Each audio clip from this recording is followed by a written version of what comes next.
Kisanyusa nti bayita mu COVID era tuli wano leero Mukama wange okuddamu okubongera ekisanja ng'amasomo gye bwe yasiimye.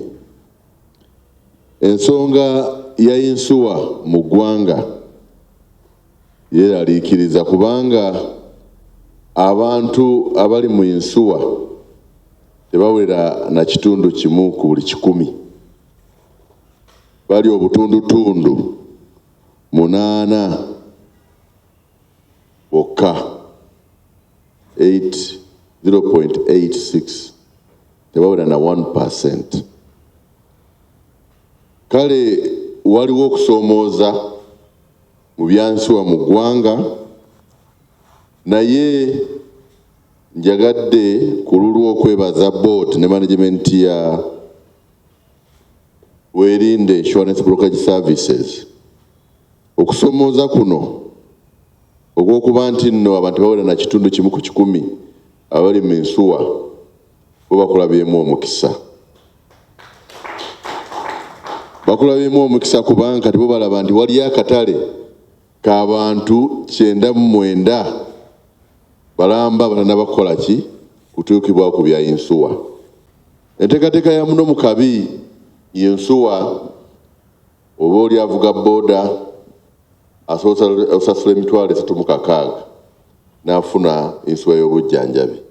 Naddala endwadde zino ez'olutente zinga omusujja oba ekiddukano waliwo asobola okusasula emitwalo 60 ate n'ayongezako endwadde bakola ki zebamukolako. Ate bw'oba olima emmwanyi ng'osobola kusasula emitwalo 42,100 ofuna platinum ng'osobola okukolako ebintu bingi nnyo omulina okutwala ku kitanda mu ddwaliro. Kale tulowooza nti obuyiiya bw'amaanyi, bizinensi tennakula naye balaze okwagala, balaze obumalirivu, balaze n'obuyiiya. Ku lulwo Mukama wange ne ku lwange ne ffenna njagala nnyo okubeebaza abakungu bassebo ne bannyabo. Nga boodi eno n'abakiise bano tuli basanyufu nti nno baatusiima emirimu gye tukoze emyaka 3 emirala, era nti okutusiima okwo era ne mutuwa obuvunaanyizibwa okweyongera okukolagana wamu nammwe emyaka emirala 3. So tuli basanyufu nti mwatukubamu ttooki ne mulaba nti no tusaanidde.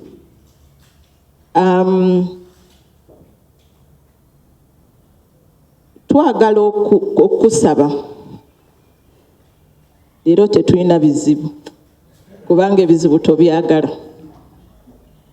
nti guno omulamwa gwa insurance mulamwa gukwata buli omu.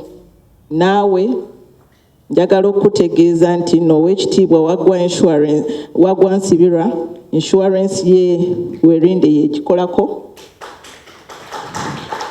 So twagala ebitongole byonna ebya Buganda ekigambo kya insurance kibakwatako nnyo, naawe kikukwatako nno. So bwebanga batwesize nga board oba n'abakozi nti mu myaka 3 tubongereyo kubanga emirimu gye mukoze mirungi, twagala okusaba nti eyo yonna gy'obeera manyi nti no watusiima n'ojja n'otukyalirako mu mwezi oguwedde. Bw'obanga osiimye okukyalira entities endala zonna eza Buganda Kingdom, oyogere ku kigambo kya insurance, otwogereko. Twagala okuba nti no ne bw'obeera eyo yonna yonna gy'obeera oyogere ku kigambo kya insurance kubanga ekigambo kya insurance it's very very important. Kyankizo nnyo nti buli omu ayina okukola ki okukyettanira. Ate n'ekirala ti Weerinde Insurance Brokerage Services ye insurance service eyinza okubamalira ebizibu byabwe byonna. N'olwekyo mbadde nkusaba mu buwombeefu nti bw'oba oli eyo otwogereko. We are ready to receive any business and we are ready to work with anybody. Ng'ekigendererwa teeka Buganda ku ntikko. Aye Mukama kuuma Kabaka waffe. Kintu kirungi nnyo era maaso moogi Mukama wange yasimye bulungi okwongera boodi yonna emyaka emirala 3 basobole okutwala mu maaso obumanyi bafunye n'okunnyikiza enteekateeka. Era Mukama wange mu kiseera kino nzikiriza kwanjulire abakiise 7 bene basiimye otongoze baddukanye olukiiko olufuzi board ya Weerinde Insurance Brokerage Services Limited emyaka 3 mu maaso nga batandika nga 1 April. Ssentebe ye Dr. Evelyn Nabaka Kigozi Kahigi ono aina degree yokusatu doctorate mu bya ICT. Omyuka we y'omukungu Sam Ntulume Rotarian nga yamyuka Ssenkulu wa I&M Bank. Omukungu Ronnie Mutebi member ku board nga partner mu Quality Assurance KSK Associates. Omukungu Lake Kanoni Alice Damulira member director mu St. Mark's College Namagoma. Omukungu Simon Sekancha member wa board era ye Ssenkulu wa Hardware World Uganda Limited. Omukungu Elijah Kabiswa Zizinga board member managing director wa Sekanyolya Systems Limited. Ate n'omukungu Badiru Ntege naye member nga ye Ssenkulu wa NFT Consultants. Abakyala bano n'abaami bano bampeke baddukanya emirimu gyabwe era obumanyirivu bwabwe babuleese okuteeka oluku n'ettaffaali ku nzirukanya ya kampuni ya Beene.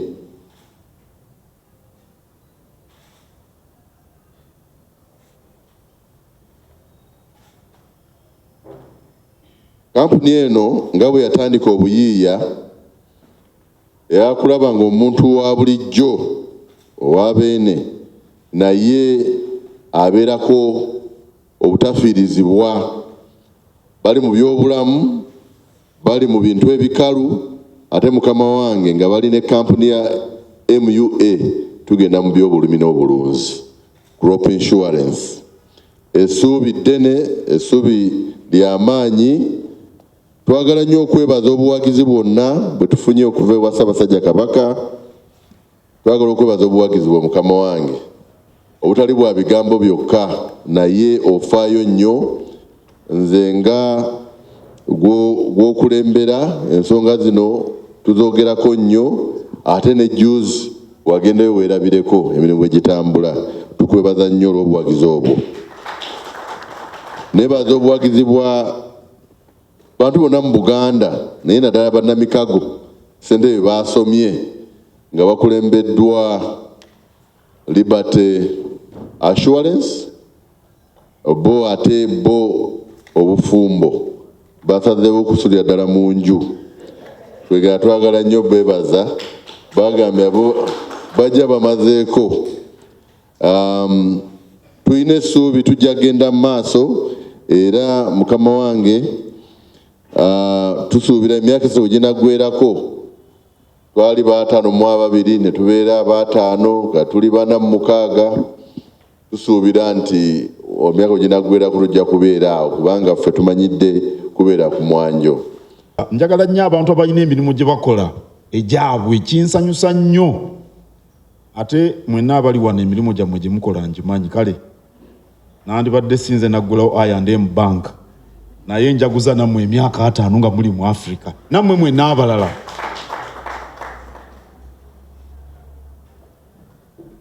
Buganda yeetaaga abantu abalina okwagala n'obumalirivu okusobola okutuukiriza ebiruubirirwa byayo.